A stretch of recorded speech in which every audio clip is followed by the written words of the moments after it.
যে মেয়েটা বাবার বাড়ির সুখ ঐশ্বর্য সব কিছু ছেড়ে এসেছে শুধুমাত্র আপনার মুখের দিকে তাকিয়ে, শুধুমাত্র আপনার সাথে ঘর বাঁধার জন্য, তাকে প্লিজ অবহেলা করবেন না, তাকে প্লিজ দূরে সরিয়ে দেবেন না। তার মনের কথাগুলো বোঝার চেষ্টা করুন। সে শুধুমাত্র আপনার ওপর আশা নিয়ে এসেছে, আপনার ওপর ভরসা করেই এসেছে। সেই বিশ্বাসটা মনে নিয়ে এসেছে যে আপনার মতো একজন প্রিয় মানুষ তার জীবনে থাকবে, যে তাকে বুঝতে পারবে, যে তার মনের কথাগুলো ফিল করতে পারবে, যে তার দুঃখ, যে তার কষ্টগুলো বুঝতে চেষ্টা করবে। আর আপনি যদি অবহেলা করেন, আপনি যদি আপনার সেই প্রিয় মানুষটাকে না বুঝতে চেষ্টা করেন, যদি প্রতি ক্ষণে ক্ষণে তার দোষ ত্রুটি এসব বের করায় ব্যস্ত থাকেন, তাহলে তার মনের কথাটুকু ভাবুন। ভুল থাকবেই, মানুষের জীবনে দোষ থাকবেই, কাজ করতে গেলে ভুল হবেই, কিন্তু তাকে গড়ে পিঠে তুলে নিতে হবে।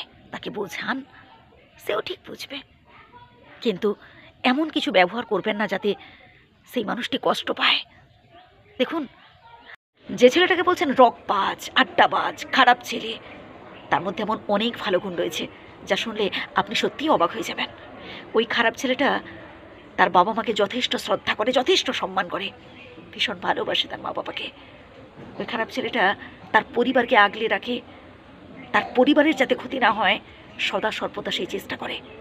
না, হয়তো ভালো রেজাল্ট করতে পারেনি, হয়তো ভালো চাকরি বাকরি পায়নি, কিন্তু তার একটা মন রয়েছে। পাড়ায় যখন কারোর ঘরে কোনো সমস্যা হয়, ওই খারাপ ছেলেটি সবার আগে ছুটে আসে। রাস্তায় যখন কোনো দুর্ঘটনা ঘটে, দেখবেন ওই খারাপ ছেলেটি তার দলবল নিয়ে আসে মানুষটিকে সাহায্য করার জন্য। আসলে কারো রূপ দেখে নয়, গুণ দেখে বিচার করার চেষ্টা করতে হবে আমাদের। কেউ খারাপ হয়ে আসে না পৃথিবীতে। একটা সময় আপনি কি নিজেকে এমন একটা জায়গায় নিয়ে যেতে চান যাতে লোকে আপনাকে দেখে স্যালুট জানায়? তাহলে কথাগুলো শুনুন, আপনারই কাজে লাগবে।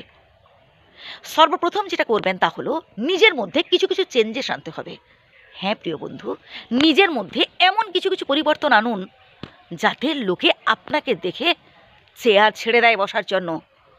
একটা সময় লোকে আপনাকে পাত্তা দিত না, একটা সময় লোকে আপনার সাথে কথা বলতে চাইতো না। কারণগুলো খুঁজে বের করার চেষ্টা করুন। আচ্ছা বলুন তো, আপনি আজ অবধি নিজেকে গুরুত্ব দিয়েছেন, নাকি শুধু অপরের কথা ভেবে এসেছেন, অপরকেই গুরুত্ব দিয়ে গেছেন?